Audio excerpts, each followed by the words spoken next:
시청자 여러분, 안녕하십니까? 전 세계적으로 큰 혼란을 몰고 온 코로나19 사태가 좀처럼 잡히지 않고 있습니다.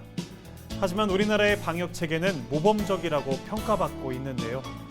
정부의 방역 정책이 긍정적인 평가를 받을 수 있었던 이유 중 하나는 바로 안정적인 마스크 공급이 아닐까 싶습니다. 공적 마스크 보급의 가장 큰 몫을 한 이들은 단연 전국의 약사들일 텐데요. 오늘 파워 인터뷰에선 경기도 약사회 박영달 회장을 모시고 이야기 나눠보겠습니다. 네, 회장님 안녕하세요. 안녕하십니까?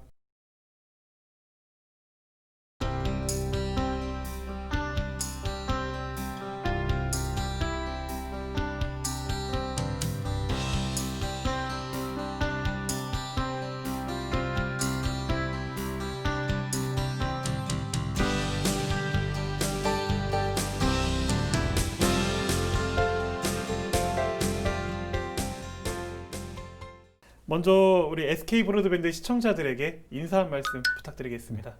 네. 안녕하십니까? 경기도 약사회장 박영달입니다. 시청자 여러분 만나 뵙게 돼서 반갑습니다.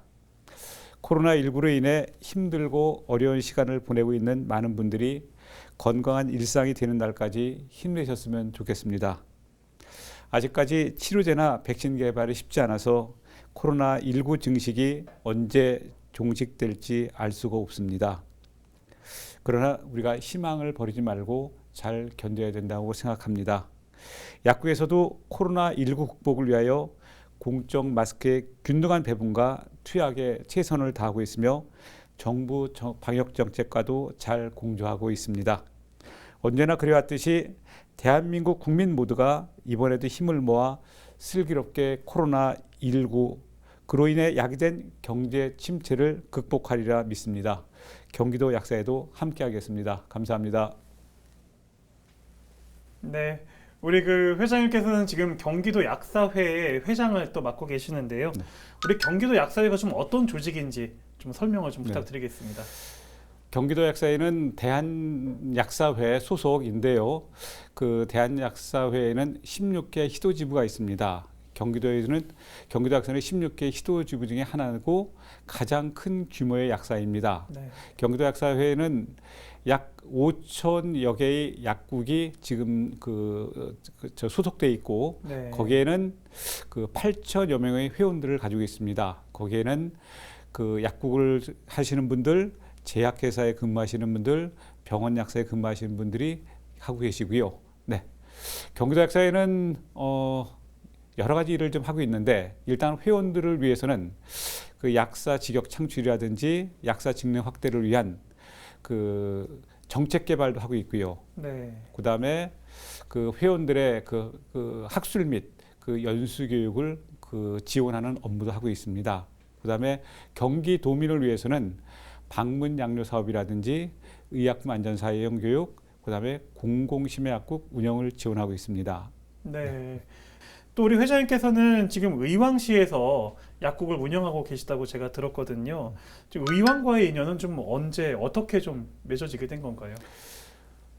제가 85년도에 안양 토박이인 처하고 지금 배우자하고 결혼을 하게 됐고 결혼을 하던 해에 지금 의왕시로 옮겨 살면서 약국을 하게 됐습니다. 그러니까 85년도에 약국을 개업했으니까는 의왕에서만 35년대 약국을 하고 있고요. 네. 그다음에 지금 집은 안양에서 살고 있습니다. 네. 네, 예.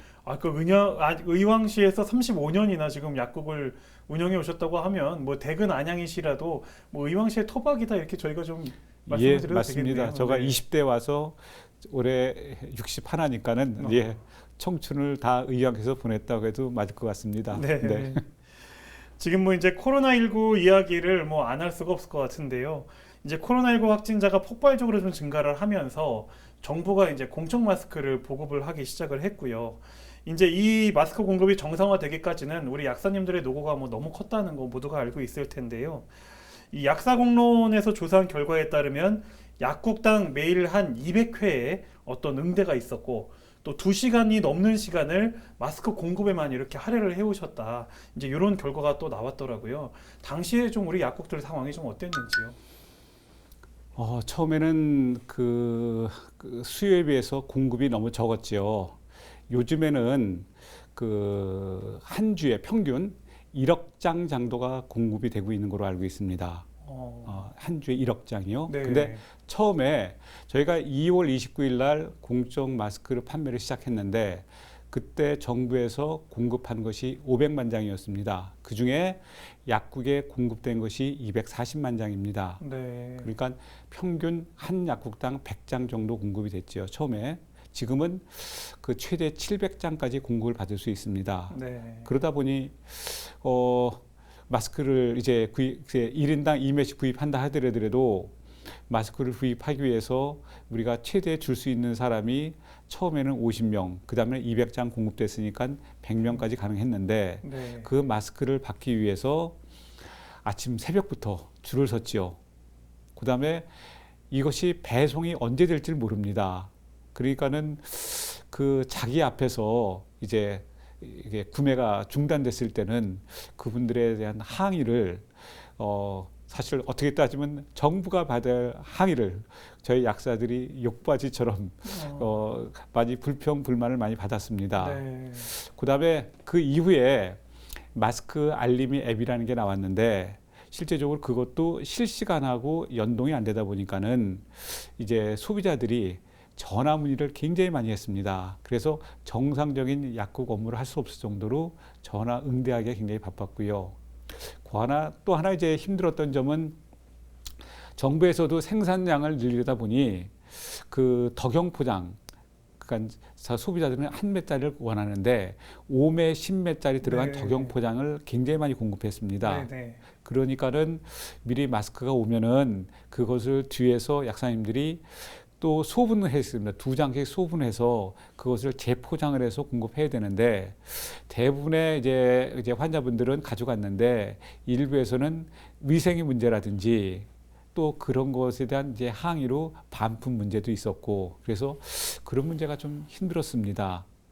그 이후에도 또 저희가 토요일 날, 일요일 날은 그 오브제가 해제되기 때문에 마스크 구매 수요가 굉장히 많았습니다. 그래서 그 많은 약사님들이 그 일요일 날 그 휴일을 반납하고 마스크를 국민들한테 공평하게 분배하기 위해서 휴일을 반납하고 열심히들 근무하고 있었습니다. 네. 그리고 지금 이제 우리 국민들의 이제 마스크 착용은 뭐 이제 완전히 생활화가 됐다 이렇게 저희가 보면 될 것 같은데요. 지금 마스크 종류만 해도 뭐 KF94다, 뭐 KF80, 또 의료용 덴탈 마스크, 면 마스크 뭐 이런 식으로 굉장히 지금 다양하잖아요. 이것 때문에 이제 헷갈려 하시는 분들도 적지 않을 것 같거든요.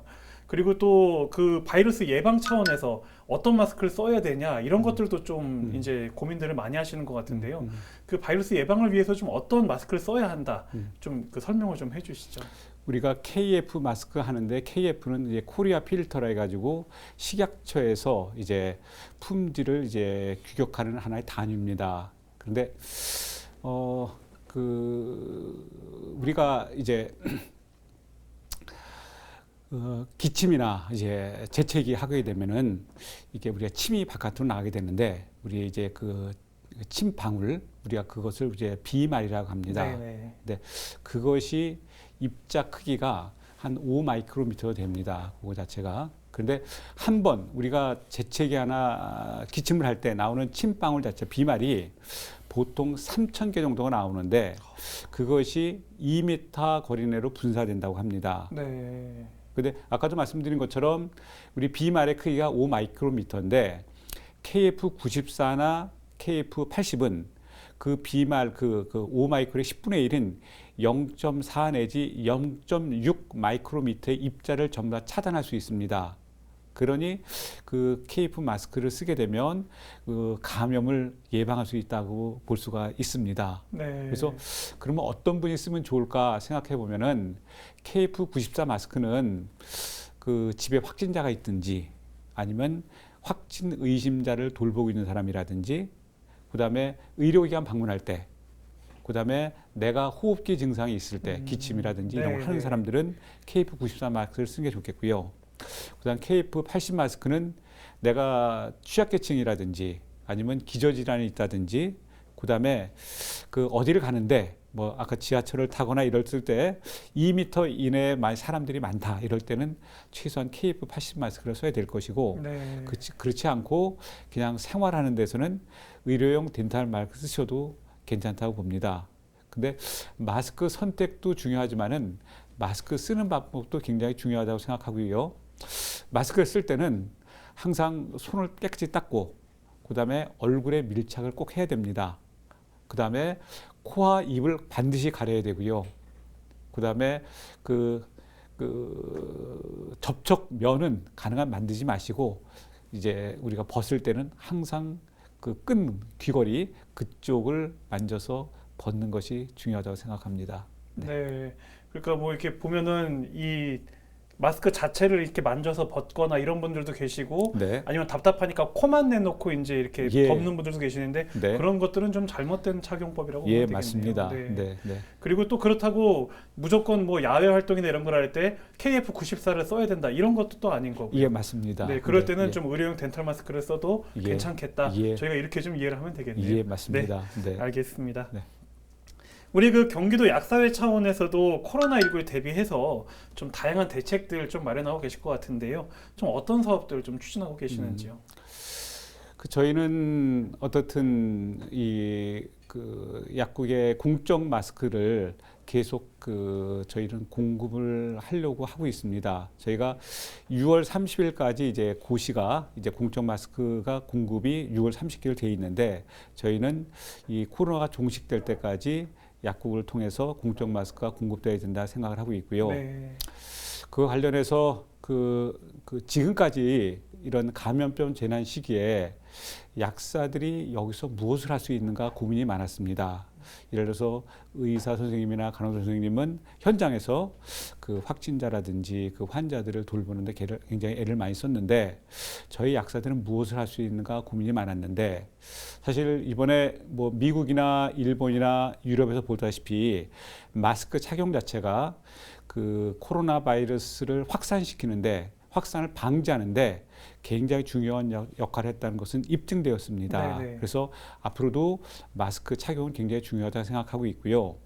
그래서 저희가 지난 4월 29일 날 경기도 조례가 있습니다. 감염병 예방 및 그 관리가 된 조례가 있는데 거기에 협력기관에 약국이 안 들어가 있었는데 이번에 그 조례 개정을 통해서 협력기관으로 약국을 넣게 됐습니다. 그래서 지금도 약국에서 발열 등 의심 환자가 왔을 때 그 병원으로 저희가 이제 빨리 이제 보내드릴 수 있었고 그래서 앞으로도 경기도 약사회 소속 약사님들은 앞으로 감염병에서 이 협력기관으로서 최선을 다하겠습니다. 네, 그러니까 이전에 이제 조례에는 그 감염병 어떤 예방이나 관리 이런 부분에 이제 약국이 좀 빠져 있었는데 예, 맞습니다. 이제는 이제 우리 약국이 포함이 됐기 때문에 예. 우리 이제 약국에서도 어떤 감염병이 의심이 되거나 이러면은 이제 병원과 연계해서 이렇게 네. 좀 들어갈 수 있는 이런 그 길이 좀 열린 거네요. 예, 맞습니다. 네. 앞으로도 좀 우리 경기도민들의 어떤 감염병 예방에 좀 최일선에서 좀 노력해 주시기를 예, 최선을 부탁드리겠습니다. 다하겠습니다. 네. 네.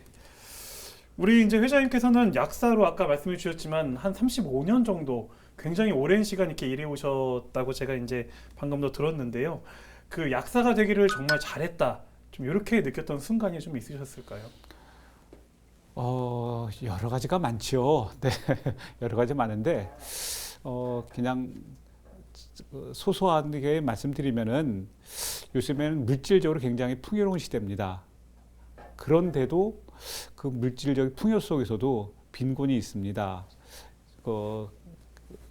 특히 연세 드신 분들 중에서 보면은 어떤 영양 불균형을 통해 가지고서 이런 만성 통증, 이런 통증을 호소하시는 분들이 의외로 많습니다. 그래서 항상 진통제를 아주 장복하신 분들이 많은데 그런 분들한테 영양요법이라든지 식이요법을 통해서 이런 통증이 많이 감소되고 어떤 진짜 삶의 질이 개선되는 그런 어떤 그 자그마한 어떤 경험도 남한테 이렇게 도움을 줄 수 있구나 해서 좋겠고 그다음 아까도 방문약료 말씀드렸는데 그 취약계층 어르신들은 그 주거 생활 자체가 이런 반지하라든지 독거노인 네. 분들이 많습니다. 네. 그래서 약사님들이 한 달에 3번 한 달에 한 번씩 3개월을 3번을 방문하는데 방문할 때 약 정리도 해드리지만은 그분들한테 아까도 말씀드린 영양요법, 식이요법 이런 거 다 설명을 드리고 어떤 분들은 햇빛만 쪼이드려도 굉장히 건강이 좋아지는데 그것 자체를 몰라서 못 하시는 분들도 많습니다. 네. 그래서 방문약로 했던 이제 그런 그 체험했던 그 약사님들 얘기를 하면 어떤 분들은 내가 이렇게 그냥 죽어가는구나 생각을 했는데 방문 약사를 만남으로 해서 내가 다시 살게 되었구나 그런 이제 경험담도 얘기를 하는 거 했을 때 그래도 그 어떤 한 분야에서 우리 약사들이 또 국민들을 그다음에 또 이 소외받은 약자들을 위해서 무언가를 할 수 있다는 것 아직도 그런 것에 대해서 굉장히 보람을 느끼고 있습니다. 네. 네. 우리 이제 그 약사라는 직업, 뭐 어느 직업이든 뭐 고충이 있기 마련일 것 같은데요. 우리 약사님들 그리고 또 혹시 뭐 또 우리 약사회가 갖고 있는 어떤 고충 또는 뭐 문제점 같은 것들이 있을까요? 굉장히 많습니다. 많은데 이걸 지금 다 얘기하기는 그렇고요. 큰 틀에서 이제 한 가지만 좀 말씀드리겠습니다.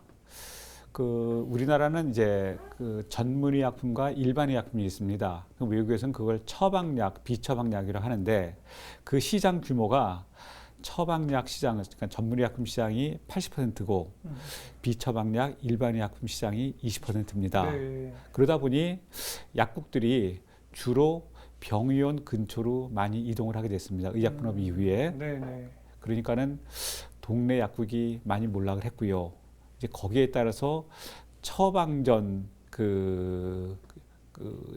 유치에 따라서 그 약국의 양극화가 굉장히 심각합니다. 그러니까 잘 알다시피 이제 종합병원 문전약국이라든지 그다음에 이런 클리닉에게 굉장히 가까운 약국들은 경제적으로 좀 안정이 됐고 거기서 조금씩 멀어질수록 소득 자체가 불균형이 굉장히 심합니다. 그래서 이런 문제가 어찌 같이 함께 사는 공동체라면은 이 문제가 좀 해소돼야 된다고 생각하는데 이 문제가 해소되려면 전제 조건으로 일단 상품명 처방보다는 성분명 처방이 좀 이루어져야 된다 생각을 하고 있고요. 그다음에 그 불법 편법 약국들이 있습니다. 이런 것이 이제 지자체에서 약국 개설할 때 좀 엄격하게 잣대를 들이대서 네. 그런 약국이 안 생겨서 그 병의원과의 접근성에 따라서 처방전 수용이 아니라 이제 약사의 약사들의 어떤 그 처방전에 대한 복약 상담 능력에 따라서 그 처방전이 좀 수용될 수 있게끔 그래서 처방 분석이 될 수 있게끔 그런 제도화가 좀 이루어지지 않나 이런 생각을 해봅니다. 네. 그러니까 뭐 당연한 얘기일 거고 우리가 이제 생각을 그동안 못했지만 당연한 얘기일 수밖에 없는 게 종합병원이나 인기 있는 병원 인근에 있는 약국들은 잘 될 수밖에 없는 거고요. 예. 그 테두리 안에 들어가지 못한 분들은 좀 경제적으로나 많이 어려울 수밖에 없다. 예, 이제 이런 맞습니다. 말씀인 거네요. 예. 네, 그러니까 좀 그게 좀 해결이 되기 위해서는 네. 그 우리 약사님들의 어떤 처방 능력이나 복약 상담 능력 예. 이런 거에 따라서 좀 손님들이 이제 그쪽으로 갈 수 있게 네. 이런 좀 그런 조정이. 제도적 네. 법률적 제도적인 어떤 장비가 약간 필요하다고 생각을 합니다. 네. 네, 정말 그 필요해 보입니다. 네. 네, 또 우리 이제 학생들이나 우리 청년들 중에는 네. 그 약사라는 직업을 꿈꾸는 또 학생들이 좀 많거든요. 네. 우리 또 선배님이시잖아요. 네. 우리 약사를 꿈꾸는 학생들에게 좀 조언 한 말씀 해주신다면요. 저는 이제 4년제 약학대학을 나왔고 저희가 다닐 때는 약학대학이 20개였습니다. 지금은 약학대학이 6년제가 됐고 지금은 이제 37개 약학대학이 있습니다. 네. 이게 있고 그다음에 2022년부터는 이제 지금은 이제 2+4라고 해가지고 기존 일반 대학에서 2년을 다니고 그다음에 PT 시험을 봐서 약학대학이 이제 그 학교에 들어오게 됐는데 2022년부터는 이제 고등학교 졸업하고서 바로 수능 성적으로 약학대학에 들어가서 이제 6년제 공부를 하게 됩니다. 네. 예. 그래서 약사는 잘 알다시피 이제 약에 대한 전문가이지만은 또 헬스케어 전문가입니다. 그래서 약사가 주로 어떤 일을 하냐? 그러면 크게 따지면 이제 용약과 창약이라고 합니다. 이제 용약이라는 것은 이제 의약품을 환자에게 투여하는 것이 용약이라고 그러고, 창약이라는 건 신약 개발 이제 이런 걸 갖다가 창약이라고 하는데, 그런 분야의 약사들이 종사를 많이 하고 있죠. 근데 현재까지는 아직은 병원이라든지 약국에 그 용약 쪽에 많이 약사들이 분포되어 있고, 창약 쪽에는 그렇게 많이 가지 않고 있는데, 앞으로 이 바이오 산업 자체가 우리나라의 큰 미래 먹거리 산업입니다. 네. 그중에서도 의약품 시장은 굉장히 유망 가능성이 높기 때문에 훌륭한 우리 그 학생들이 많이 왔으면 좋겠고요. 또 하나는 앞으로는 이제 복지부라든지 식약처, 공단, 심평원 이런 것처럼 이런 보건 정책을 세우는 이런 공직 약사도 상당히 의미 있다고 생각을 합니다. 네. 그래서 이런 분야에 도전할 수 있는 그 창의적인 그 도전 정신이 많은 그 우리 학생들이 약학대학에 들어왔으면 굉장히 고맙겠습니다. 네, 그러니까 우리 회장님 말씀은 꼭 이제 뭐 병원 근처에 어떤 약국을 창업한다 네. 이런 생각만이 아니라 네, 뭐 우리 어떤 공공 분야에서 일할 수 있는 그런 약사, 예, 또 이제 약을 개발하는 예, 분야의 신약, 어떤 그런 예. 약사 네, 이런 쪽도 좀 많이 좀 생각을 해줬으면 좋겠다. 예, 네, 우리 학생들이 좀 참고를 좀 많이 했으면 좋겠습니다. 네, 예. 네. 그 요즘 이제 코로나19 때문에 여느 때보다 이제 우리 몸의 면역력을 길러야 된다라는 거에 대한 관심이 굉장히 좀 높아지고 있는데요. 바이러스로부터 우리 몸을 좀 지키기 위해서 좀 평소에 어떤 습관들을 좀 가져야 할까요? 예. 제가 한 3가지 습관 정도를 생각해 봤어요. 제일 첫 번째는 면역에서 가장 중요한 것은 잘 먹고 잘 쉬고 잘 자는 겁니다. 네. 그게 면역에 가장 좋습니다. 스트레스 안 받는 것, 이게 가장 중요하고요. 두 번째는 그 바이러스는 건조한 곳에 굉장히 잘 번식을 합니다. 그래서 물 자주 마시는 것도 이 바이러스에 감염이 안 되는데 네. 굉장히 도움이 될 거예요. 그래서 물 자주 마시기. 네, 네. 그다음에 세 번째는 손 씻기입니다. 뭐 우리가 잘 알고 계시는 것처럼 그 바이러스는 그 외피가 인지질로 되어 있습니다. 그래서 우리가 비누라든지 손소독제로 30초만 깨끗이 닦으면 그 외피막이 다 파괴가 됩니다. 그래서 네. 바이러스 증식이 안 되기 때문에 손 씻기는 굉장히 중요한 생활 습관입니다. 그래서 이 3가지 습관을 잘 지키시면은 우리가 이 감염병 시대에 우리 몸을 잘 건강하게 유지할 수 있지 않을까 이런 생각을 해봅니다. 네. 네, 정말 오늘 우리 회장님이랑 이렇게 대화를 나누다 보니까요, 정말 좋은 공부 또 많이 하고 이렇게 하는 것 같습니다. 네, 끝으로 우리 방송을 보고 있는 시청자들에게 네. 마무리 인사 부탁드리겠습니다. 올해 1월 20일 국내 첫 확진자가 나오고 벌써 4개월이 지났습니다. 그간 여러 차례 고비도 있었지만 국민 여러분들과 국내 보건의료인들의 헌신 덕분에 대규모 확산을 막을 수 있지 않았나 생각을 합니다. 길어지고 있는 코로나 사태로 지치고 힘드시겠지만 다시 되찾을 일상의 소중함을 생각하며 함께 이겨낼 수 있으리라 생각합니다. 여러분과 함께하는 경기도와 약사회가 되겠습니다. 감사합니다. 네, 회장님 오늘 이렇게 귀한 시간 내주셔서 너무 감사드립니다. 감사합니다. 코로나19의 장기화로 일상의 피로도가 높아지고 있습니다. 하지만 지금 이 순간에도 감염병과 사투를 벌이고 있는 의료인들이 있다는 사실 잊어선 안 되겠죠. 의료인들의 헌신적인 노고가 헛되지 않도록 사회적 거리두기와 개인 위생 관리를 철저히 지켜나가야겠습니다. 파워 인터뷰 준비한 순서는 여기까지입니다. 시청해주신 여러분 고맙습니다.